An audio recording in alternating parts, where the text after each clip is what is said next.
Hoe gaan dit met jou praat met God? Alle praat, gesels, hele dag. Kyk, dis 'n moeilike ding. As 'n ou geleer het, jy bid net by sekere plekkies en net wanneer jy by sekere situasies kom, is praat met God en oor jouself is 'n daaglikse, eintlik 'n heeldag ding. Die derde praat met God oor God is amper 'n vergete ene. Deesdae hoor ek net maar God se wil en jou wil moet maar dieselfde wees. En hier sê Jesus moet ons bid en hy sê laat u wil ook op die aarde geskied net soos in die hemel. En dis 'n baie moeilike ding hierdie, God se wil, my wil, hulle wil, wat ek wil hê, wat hy wil hê. Hoekom werk sekere dinge uit, hoekom werk ander goed nie uit nie? Hoekom gebeur goed met ons? Ons het dan so gebid en gevra, Here moenie laat dit gebeur en dan gebeur dit. Dis 'n baie moeilike onderwerp, die wil van God. Kom ons praat so 'n bietjie vanmôre daaroor. Ek weet almal van julle worstel oor sy wil en veral as dinge skeefloop, as dinge legloop en alles is mooi en sy wil en my wil kom ooreen, dan het ons nie probleme nie, maar wanneer God se wil en my wil nie dieselfde is nie, dan gebeur dinge.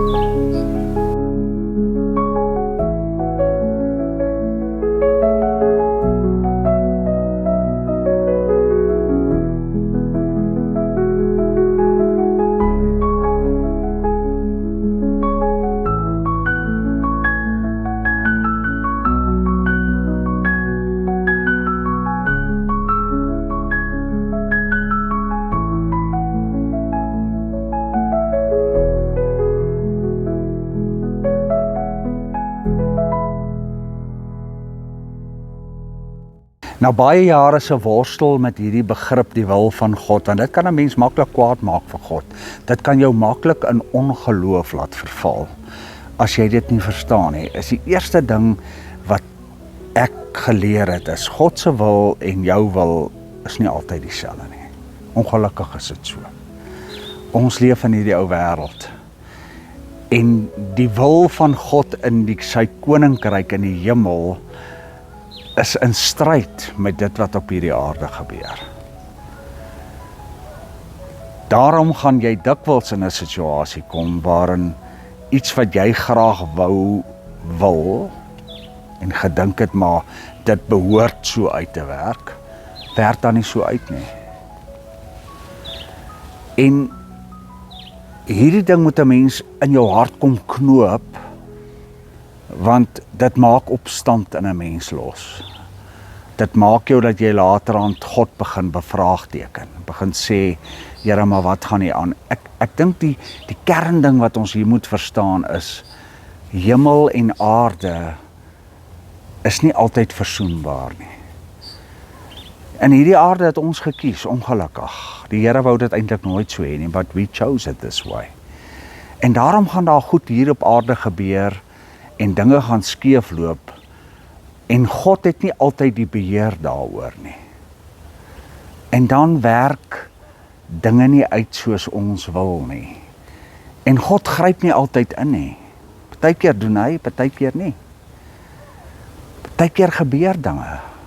Ek weet daar waar jy sit vanmôre kan dink aan 'n klomp goeders wat sou jy graag op 'n ander manier wou. Dis die eerste ding wat ons vir mekaar moet sê, is dit gaan dikwels gebeur dat sy wil en dit wat ek en jy wil nie ooreenstem nie. Die tweede ding wat ek vir myself uitgeklaar het is, daar's 'n persoonlike, meer verfynde, elke dag lewe situasie. En hoe lekker skree daai voel, hulle praat natuurlik ook met God vanmôre, net op hulle manier, en hoor daar, hulle het lyk my geluister wat ek nou sê. Maar in jou elke dag lewe, jou elke dag se opstaan slaap, is daar 'n totaal ander beweging rondom God se wil en jou wil. Want nou sit ook jou menslikheid wat inkom, die aarde waarin ons leef wat inkom. En dan is daar 'n wyeer prentjie. En ek dink die weierprentjie is makliker, want daar kan ons sê God se wil is dat elke mens hom sal ontmoet en gered sal word. Dat almal deel sal word van die koninkryk van God. Dit is God se uitsluitlike wil, is dat ons by hom sal uitkom en dat ons talente sal gebruik om ander mense na die Here te trek. Maar wanneer jy in jou persoonlike lewe leef, dan baie keer as gevolg van jou eie besluite, baie keer as gevolg van iemand anders se besluite, baie keer as gevolg van omstandighede, dan werk dinge nie reg uit nie. En dan gebeur daar goed met ons wat nie lekker is nie. Dood, siekte, pyn, seerkry, verwerping, eensaamheid. Ag, daai lys is so lank. En dan begin 'n ou vir die Here vra, Here, maar hoekom? En weet julle, dit bring my by die derde ding uit. Ek het met die jare geleer om nie meer hoekom te vra nie. Want hoekom vat jou partykeer in 'n gat af waarvan jy die bodem nie sien nie? Hoekom laat jou in jouself begin twyfel? Here, het ek iets fout gedoen? Is jy nie lief vir my nie? Gee nie vir my om nie? Wil jy hê ek moet swaar kry? Hoekom? Daar is eintlik nie 'n hoekom nie. Hierdie aarde gebeur, ons lewe gebeur. En baie goed is ons eie toedoen. Gelukkig het God vir ons uitkoms kom gee. En daarom vra ek nie meer hoekom nie. Ek vra eerder, waarheen nou, Here? Wat moet ek nou, Here? Dit het gebeur, Here, en U het dit nie gekeer nie. Partykeer keer die Here, partykeer keer hy nie, maar ek gaan nie my vertroue in U verloor nie. Wys my, wat moet ek dan nou doen? Waartoe moet ek nou gaan? Hoe moet ek nou optree? Dan kry jy weer iets in jou hande en kan jy sinvol vorentoe beweeg. Maar as jy vra hoekom en waarom, dan trek dit jou in 'n plek vas waar jy eintlik op die ou ende niks kan doen nie. Jy begin net jouself en God en die wêreld en alles bevraagteken.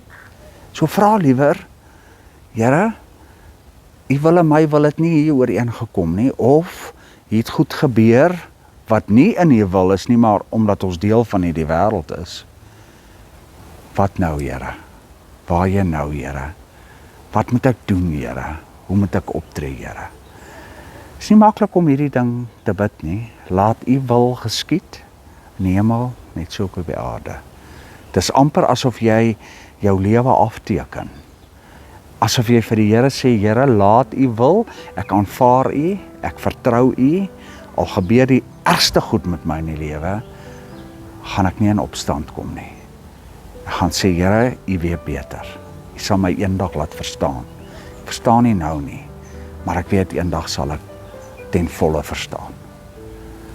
Ontvang vanmôre die seën van die Here. Amen.